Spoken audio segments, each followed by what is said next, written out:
Two complete strangers leading totally different lives. But in 48 hours, a random plot fueled by hatred will bring them together in explosive violence. Sometimes, two lives cross paths, and a killer and victim collide head-on in a fatal encounter.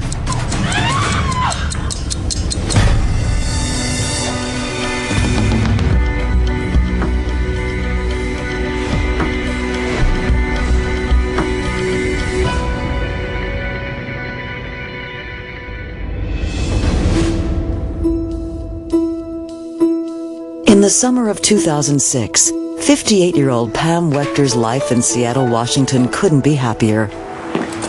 She's devoted to her work and has a close and loving family. I think the first thing you would notice about her would be her incredibly bright blue turquoise eyes. They shined and had the most welcoming face. Pam and her daughter Nikki live just 10 minutes away from each other. She talked about Nikki every day. She was very proud of her. They loved each other very much. It was almost like more like they were big sister and little sister. They were that close.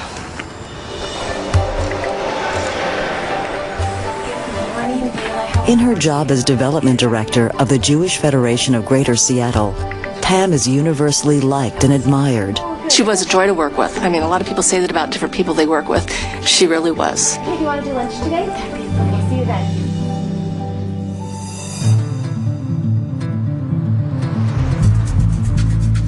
200 miles east in the Tri-Cities area of Washington, 30-year-old Naveed Haq is just getting his day started.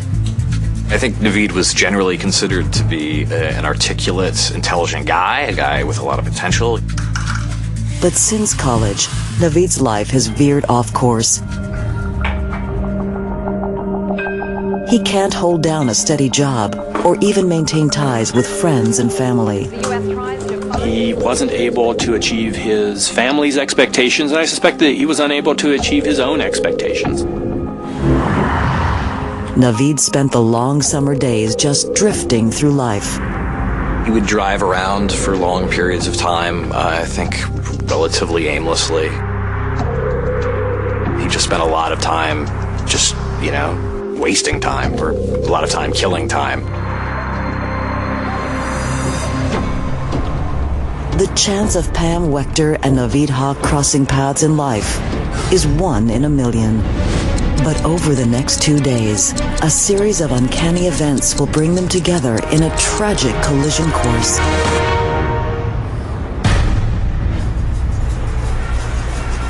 On Wednesday, July 26th, Pam and her daughter Nikki get together at a restaurant near Pam's work. I'd meet her down at the Federation on my day off and pick her up, and we'd go somewhere downtown for lunch. Definitely long overdue. I know. They're in the midst of planning their annual trip to New York City, and both mother and daughter are thrilled at the fun and adventure ahead. We just loved New York. And then one of her friends who she worked with had an apartment in New York. He was going out of town and offered us his apartment, and we were so excited. Let's just go for it and just... Across the state in the Tri-Cities, Naveed Haq has finally found focus. He's spent much of the past 3 days writing 2 personal essays on the political situation in the Middle East. Both of those documents talk in kind of a matter-of-fact, analytical way of the situation and the plight of the Muslims in the world today. Reading those, you would believe that you were reading an essay that had been assigned and handed in for a college course.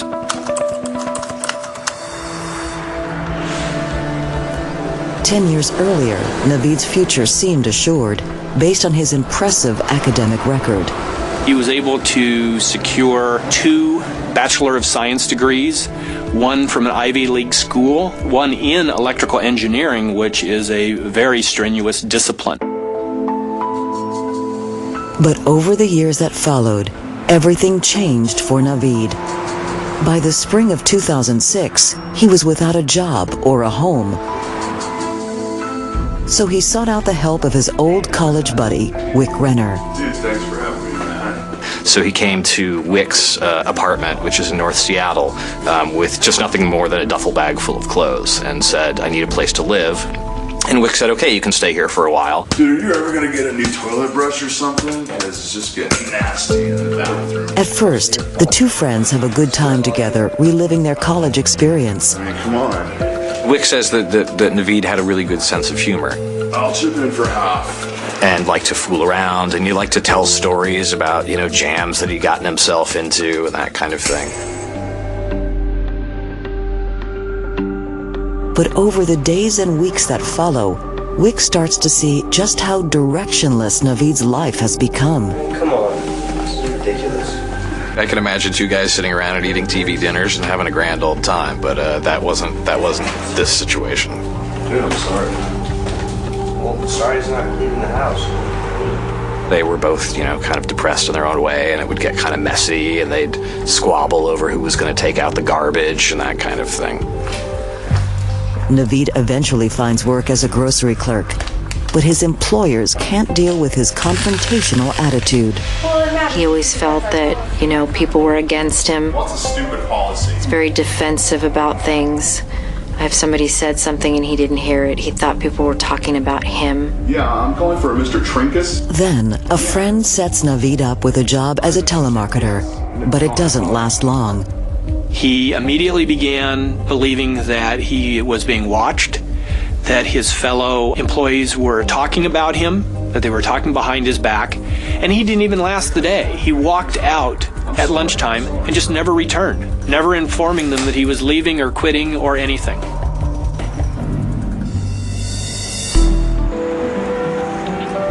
Pam Waechter's work life couldn't be more different.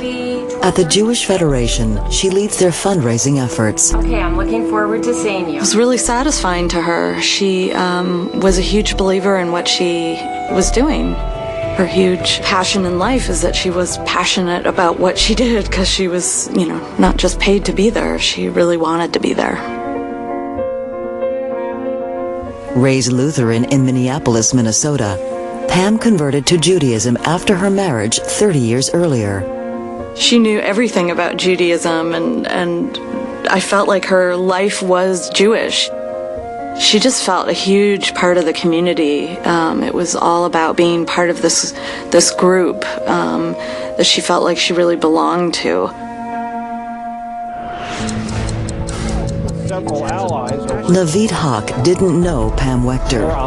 He had never heard of the Jewish Federation. But as the days pass, he seems to become more and more preoccupied with the politics of the Middle East. Naveed, over the course of that summer, seemed to grow sort of increasingly hostile in some of his comments.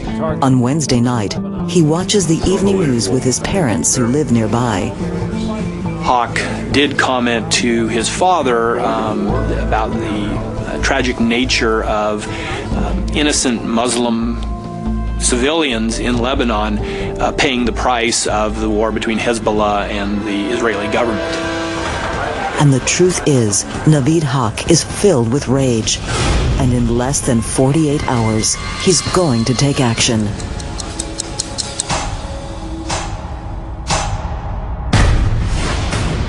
Coming up next, in Hawk's past, a history of explosive anger. Hawk leapt out of the car, got in the woman's face, immediately accused her of being responsible and being at fault, and persisted. There's an accident over here. Are you too stupid?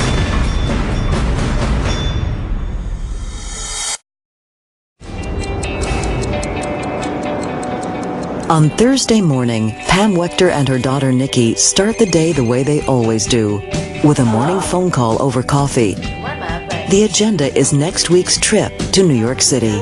We spoke probably about 7:30, talking about the trip, just finalizing the last little tidbits for the trip. We were both really excited to go. Sounds like a great time.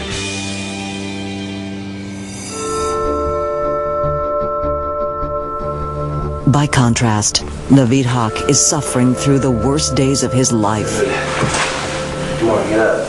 Unemployed and alone at the age of 30, he's struggling for direction.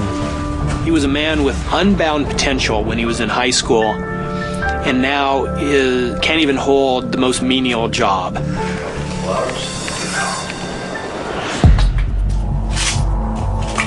What Naveed's employers don't know is that he has more than just a difficult personality. So how are you feeling? For the past 10 years, he's been battling a mental illness originally diagnosed at college. Do you feel angry at all? No, I'm feeling Hawk really good. first saw a psychiatrist and a therapist associated with the psychiatrist back when he was going to the University of Pennsylvania. Over time, he was diagnosed with 2 types of bipolar disorder, both with similar symptoms. What they involve is a cycling between times of depression and times of mania, with certain psychosis associated with it. In Mr. Hawk's case, the psychosis was extreme paranoia. There you go. Thanks, Doc. This is Naveed with... His mental illness explains at least part of Naveed's troubles at work. His paranoia would prevent him from working for a long time without having some dust-up or disruption or argument with his employers or co-workers.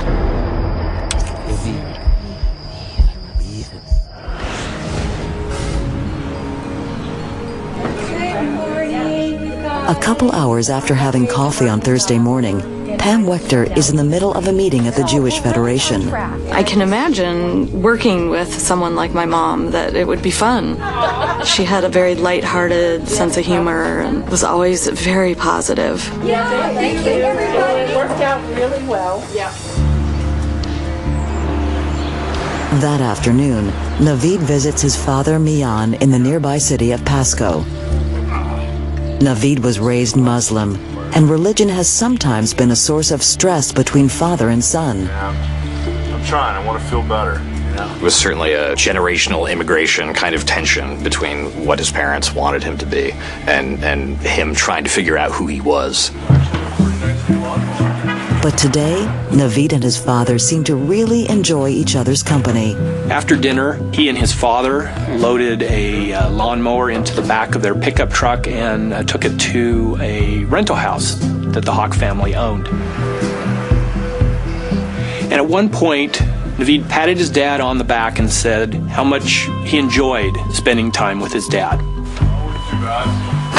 His father even wonders if Naveed's recent depression has lifted. Good to hang out with you. He seems to be in far better spirits than recent weeks.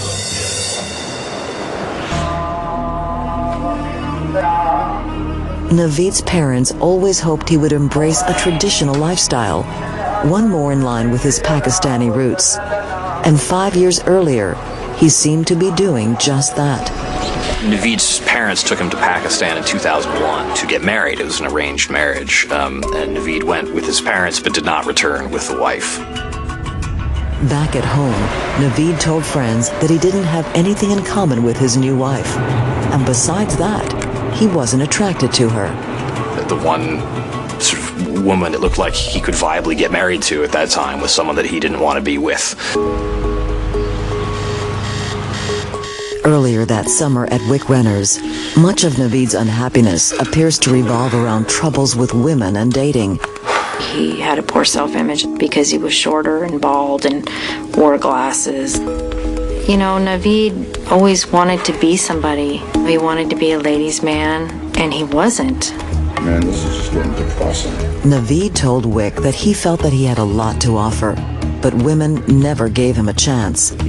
But he also would get sort of reflexively angry, so he sort of vacillated between what seemed like a very poor self-image and then lashing out at people. So I've been talking to this chick online. But instead of getting out in the real world, he spends all day on his laptop, flirting online with anonymous women. One night, Naveed was online in a chat room flirting with I think an Iranian woman. So, watch this. As soon as I say, I'm from Pakistan. And turned to Wick and said, look, now I'm going to tell her that I'm Pakistani and she won't want to talk to me anymore. Okay. No response. It was just nice. And Wick says that the woman did in fact end the conversation after Naveed told her that he was Pakistani. Then one night, Naveed does something that shocks even his old college friend. Hi, Kat. Hi. Are you my date? Not sure what you're talking about. Oh, hey, guys. Oh, I'm sorry. Hey, it's cool. Naveed brought a prostitute back to the apartment that he was sharing with Wick. Hey, come on up. Okay.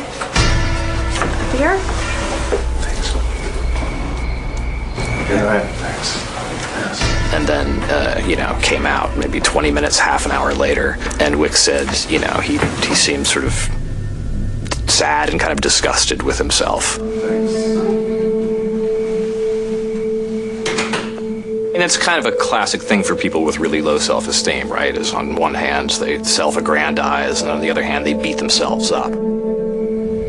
According to Wick, Naveed's behavior that summer grew increasingly erratic. He was very moody. Wick thought that Naveed was having some trouble, but didn't think that the trouble was nearly as severe as it actually was, psychologically speaking.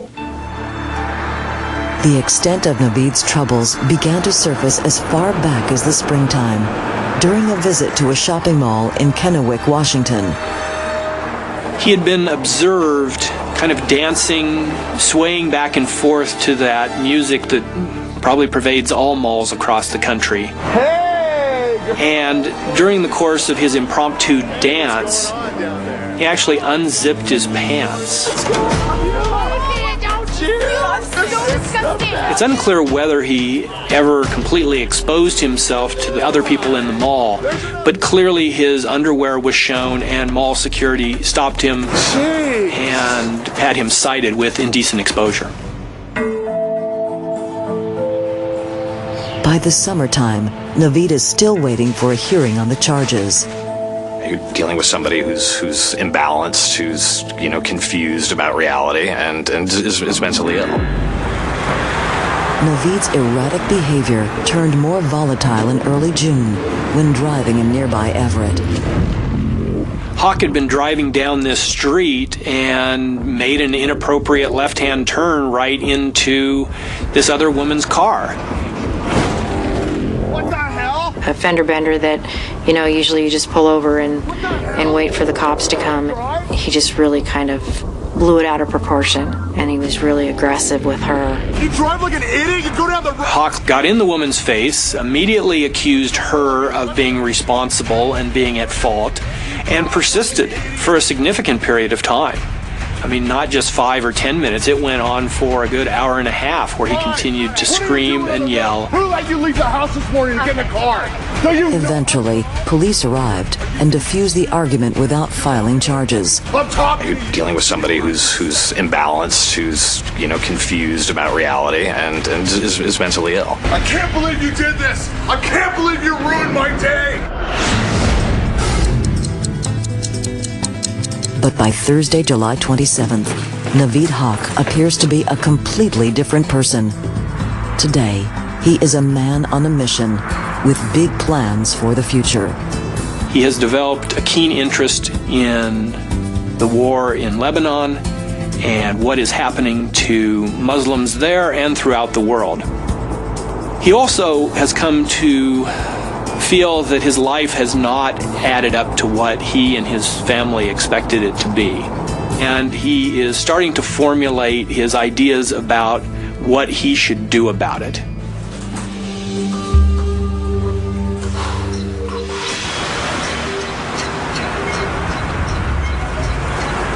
By late afternoon, Pam Waechter has left the Jewish Federation for the day and is on her way to meet her daughter Nikki. Naveed Hawk is back on his computer, doing an internet search for Jewish groups on the West Coast. It didn't matter to him what organization that could be, whether it was a charitable organization or a synagogue. Hawk first looks for Jewish political events in Sacramento, California. A few more clicks lead him to Jewish groups in Seattle. And then eventually, he stumbles onto Pam's workplace. The Jewish Federation. Within seconds, he has driving directions from MapQuest. Naveed Hawk never knew Pam Waechter. Their paths have never crossed. And it was for but the randomness of an internet search that they eventually would be brought together.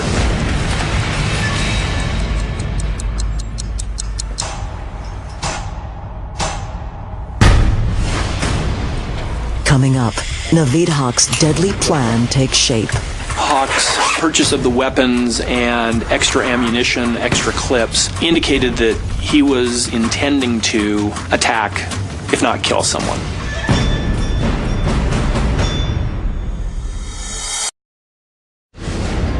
It's a beautiful summer evening on Thursday, July 27th, 2006. Pam Waechter and her daughter Nikki meet up after work to take advantage of the lovely weather. I got off work early that day, and we actually got to go to the dog park together. The dogs played and played, and they had so much fun.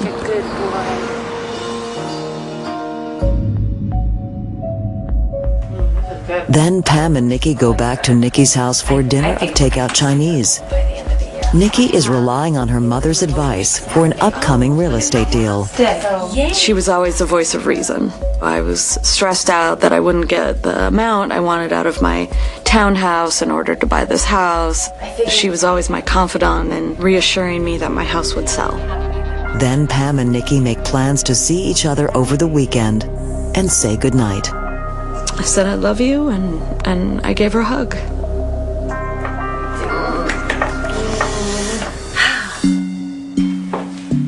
Meanwhile, 4 hours to the east, Naveed Haq is also having dinner with his parents.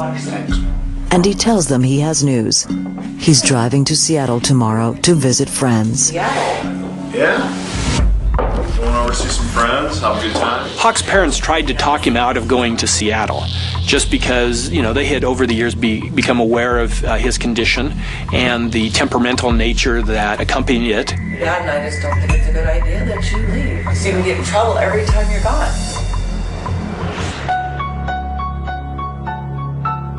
What his parents could never imagine is that a few days earlier, Naveed Haq visited 2 gun shops about 15 minutes from his home. Kel-Tec 32.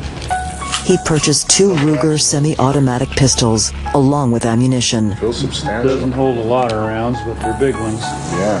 Haq is clearly building up a small arsenal. So it's a bold action. Haq's purchase of the weapons and extra ammunition, extra clips, indicated that he was intending to attack, if not kill someone.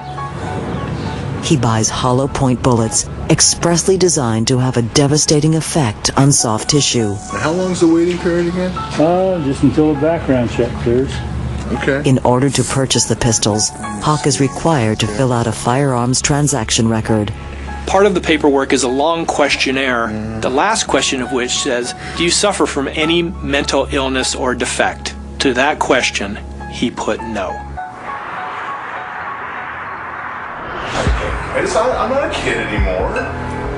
That night over dinner, Naveed's parents know nothing of his plans, but his history of erratic behavior tells them a trip to Seattle isn't a good idea.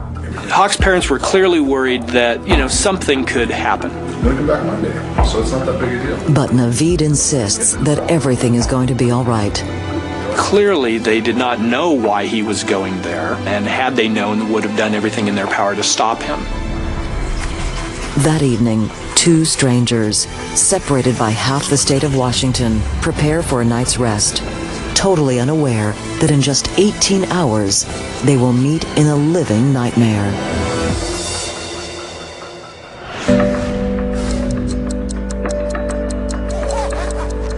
On Friday morning, Pam Waechter rises early as always.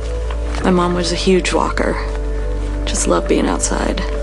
She did have a kind of route that she would take daily, 4-mile route.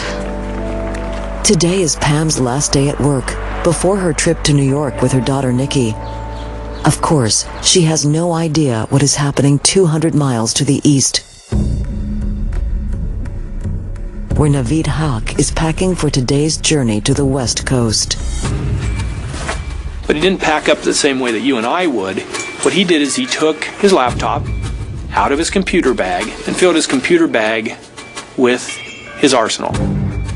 He packs 2 semi-automatic handguns, 2 boxes of ammunition, and a large marine knife, and sets off on the 4-hour drive to Seattle. Soon, Naveed's father calls. Hey, Dad. Hi, son. Concerned that Naveed ought to leave his laptop at home for safekeeping. Naveed told him he was still going to go and that the laptop was safe and his father didn't have to worry about it.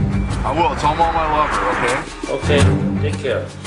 Bye, Dad. Naveed's father didn't note anything out of the ordinary and thought that his son, for all other purposes, was doing well.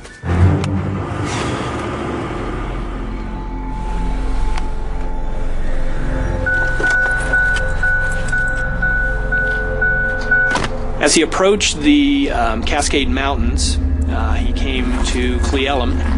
Near Cle Elum, he pulled off to the side of the road, took his 2 handguns, walked into the woods surrounding the freeway, and test-fired both of the guns. Police think he wanted to make sure his weapons were working properly and to see which gun he liked better. Naveed would eventually pick the .40 caliber Ruger over the .45. Its trigger pull was several pounds less, and he found that he could operate it more easily with one hand, whereas the .45 he needed to shoot with 2.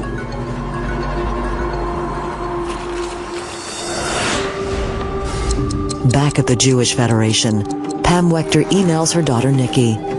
They make a plan to meet Nikki's realtor over the weekend.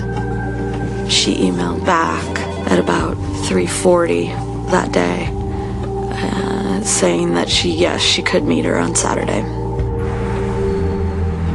Meanwhile, Naveed Haq has driven over the city line. He's in Seattle now, just blocks from his target. But then, something happens that he never expected.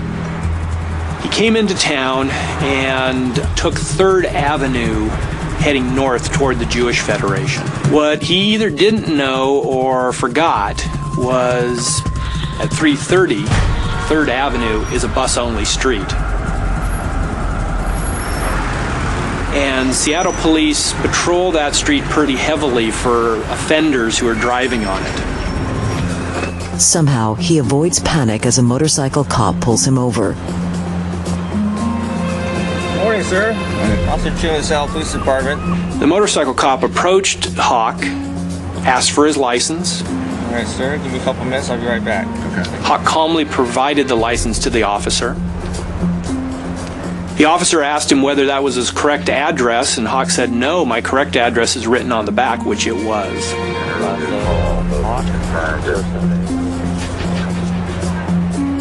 Okay, Mr. Haq, everything looks in order here. The officer doesn't notice anything out of the ordinary. He issues a ticket and sends him on his way. Have a good day. Thank you. Haq knew what he needed to do, and he knew how he needed to act. As fate would have it, things are falling into place for Naveed Haq. To think things could have changed, if just one thing would have been out of place, butt of a handgun showing or something. Haq would have been stopped right there on 3rd Avenue and not gone any further. But that thing didn't happen. After parking his car, Naveed walks 2 blocks to the offices of the Jewish Federation, carrying enough ammo in his computer bag to kill dozens. He enters the vestibule of the building and immediately notices that the inner door is protected by a security camera and intercom system. If you didn't have an appointment or didn't have, some reason to be in the building, then you weren't allowed in the building. Rather than leaving and finding this to be an impediment to get in, Haq lingered. There was a kiosk set up that had a number of brochures and pamphlets, and he started looking through those, and he waited. He waited for someone to come to the front door and provide him with a means to get inside. That someone becomes 14-year-old Kelsey Burkham, on her way to the Jewish Federation to meet her aunt, Cheryl Stumbo. And as she was about ready to push the buzzer, to alert Layla Bush, the receptionist upstairs, that she was there and should be let in. She felt something in her back. It was one of Hawk's guns. Listen, I'm not gonna hurt you, all right? Hawk put a gun to Kelsey's back and said, "Get me in." I need to get inside. Just be careful. As Kelsey reaches for the intercom button, Naveed warns her to not say or do anything rash. In the back of her mind, she was thinking, what should I do? You know, I don't want to let this guy in, but he's holding a gun to my back. Naveed steps out of view of the security camera, so receptionist Layla Bush can only see Kelsey. And she buzzes them both in. Okay. Keep moving. Hawk held the gun to her back all the way up the stairs and said, I don't want to hurt anyone. This isn't about hurting anybody. I just want to make a point, was what he was telling her. Hi, Kelsey. Can I help you? I'm very Once at the upset. top, What's happening? Naveed's focus is now on Layla Bush. And Kelsey realizes this, and she turns off and goes into the women's restroom and locks herself into a bathroom stall. 911, what's your emergency? From the stall, Kelsey Burkham immediately calls 911. There's a man here with a gun. What you people are doing is wrong. Back at the front desk, Naveed turns his attention to Layla Bush. He got a gun and pointed it in my face and started ranting about how he was angry and didn't like the wars, and I just kind of put my hands up, and in my mind I was thinking, oh geez, is this some weird kind of like drill or practice run? There's no way someone could actually be pointing a gun in my face right now. You need to get your manager so I can talk to him about this. Naveed demands to speak to Layla's manager, so she backs into the office hallway. Okay. But after just a few seconds, Naveed tires of waiting. Hawk looked down at the Ruger he had in his hand, made sure that it was working properly, and followed Layla through an open door that led back to the offices. What's going on? There's a guy at the front. He discovers Layla quietly warning co-workers Cheryl Stumbo and Carol Goldman. He had the gun in his hand. He was pointing that at us. It just looked like something out of a movie or something. Call 911. But before Carol could even spin in her chair and get to her phone, Hawk fired at her. Next thing I know, he shoots me in the knee. Immediately, I go into survival mode, and I jump out of my chair, trying to think where's the best place I can go to get out of harm's way. Carol dives under her desk for cover. So Naveed then focuses his attention back on Cheryl Stumbo and Layla Bush. He shoots both in the midsection, seriously wounding them. I fell to the floor of my office and covered my head with my arms, and my ears were ringing. I couldn't hear a thing. He had shot me in my side, and the bullet had fractured one of my vertebrae, and so my legs just gave out from under me, and I couldn't move them at all. She was obviously in pain. She was moaning and crying. My biggest concern was he's going to hear her and come back and shoot us again. So I was trying to reassure her, it's going to be okay, but you have to be quiet. Shh, be quiet. He'll come back. Play dead. Hawk keeps moving through the office. I am tired of you Jews. He enters the next room, sees Pam Waechter, and fires directly at her chest. And she kind of turns, and the bullet goes through her chest. Pam is only grazed by the slug, but Hawk continues down the hallway looking for more victims. He runs right into 4 months pregnant Dana Klein in her office doorway and fires directly at her belly. Dana reacts with pure instinct. In the instant before Hawk pulled the trigger on the gun, Dana's hand was able to go up over her protruding belly, and her hand is what caught the damage from the bullet, saving her unborn child. It's clear that he wanted to put people down and then come back to finish off the business. It's just that things that he didn't expect kept happening. Still at her desk and bleeding from her chest, Pam Waechter makes a fateful decision. Everyone says that Pam's the kind of person that she's not gonna let someone just take her down, so she's gonna fight. I'm not surprised that my mom tried to get out. I don't know what someone does when someone's trying to kill them. But I can't imagine her just waiting there. And so she starts to run towards the main entrance that he came in. And he starts to chase her down the hallway. I saw Pam run down the hallway, screaming.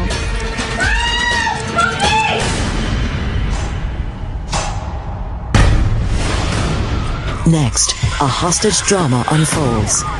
It's going to either be, police are going to get in a shootout with him, or he's going to have to kill all these people or kill himself.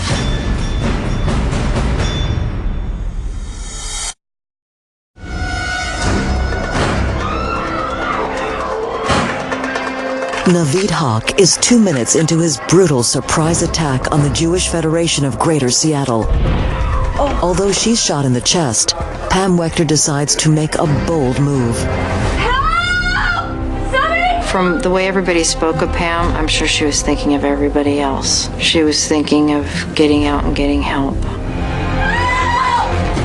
Naveed Haq sees Pam trying to escape and gives chase down the hall to the staircase. So she ran out herself and through the lobby, and he heard her and chased her. He leans over the banister and fires another shot at her and shoots her in the head, murdering her in the staircase.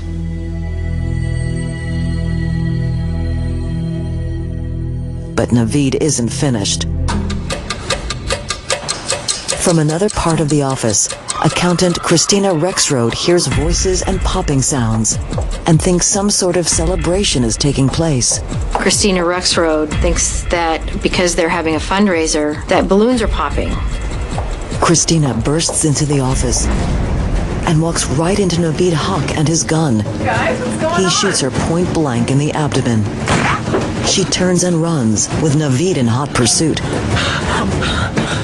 He fires again, but his clip is empty. Christina was able to get away. She made it to the back stairwell, went down the back stairwell and out onto the street, where she collapsed outside the building.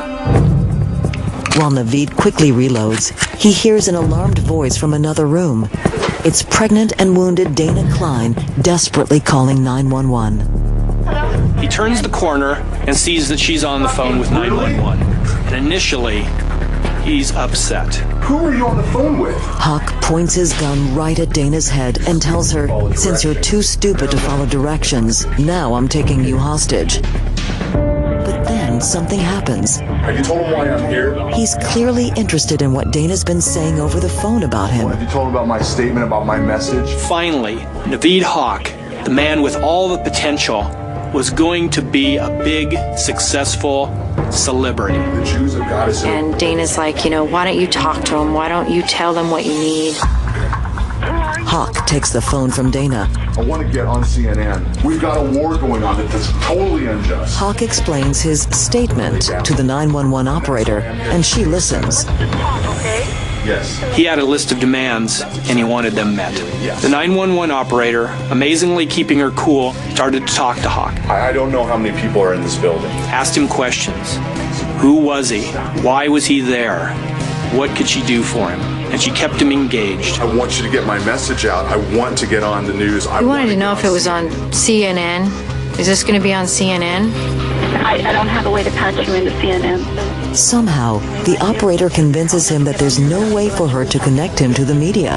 I'm afraid I can't do that. And upon realizing that, Haq then said, well, then I'm going to turn myself in. I'm just going to lay my gun down, okay? And just like that, the vicious attack is over.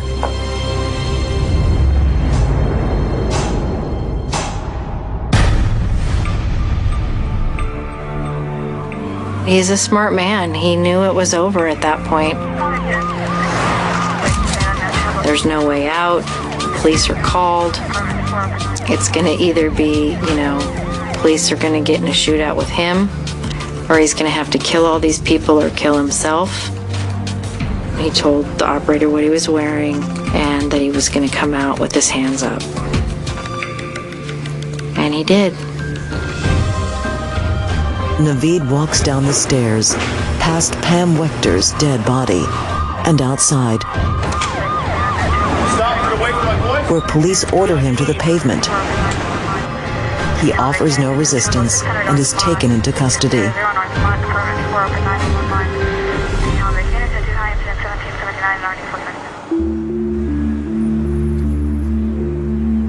In the patrol car, Hawk takes full responsibility for the shooting.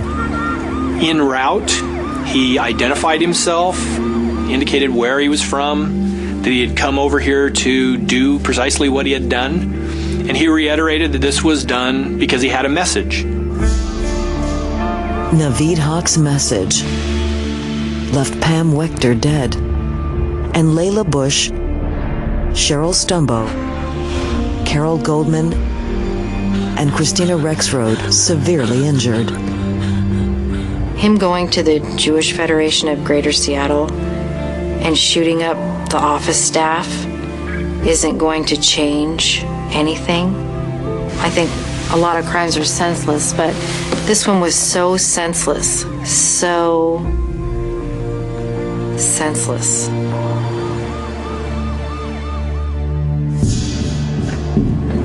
In phone calls to his mother from jail, Naveed appears to feel no remorse for his murderous rampage. In fact, quite the contrary. I know you're not well, okay? Whatever, Mom. I did it purposely. No.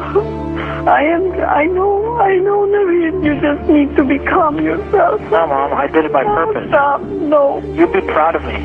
No. Now I'm going to heaven. Well, there is no need to even talk like that. He would frequently ask his parents whether he was on the television and said, I'm a celebrity now. I think he liked the idea that he suddenly was going to be the focus of media attention. He was suddenly going to be the big man that he never had been before. Police arrested a Pakistani American with a criminal history. Naveed Hawk is found guilty of 9 felonies, including aggravated first-degree murder, 5 counts of attempted murder, kidnapping, burglary, and malicious harassment, a hate crime offense. He intended his killings, he premeditated his killings, and he wasn't in any way insane at the time he did this. He knew what he was doing. He knew exactly what he was doing, and he intended to do it. He is sentenced to life in prison without parole, plus 120 years.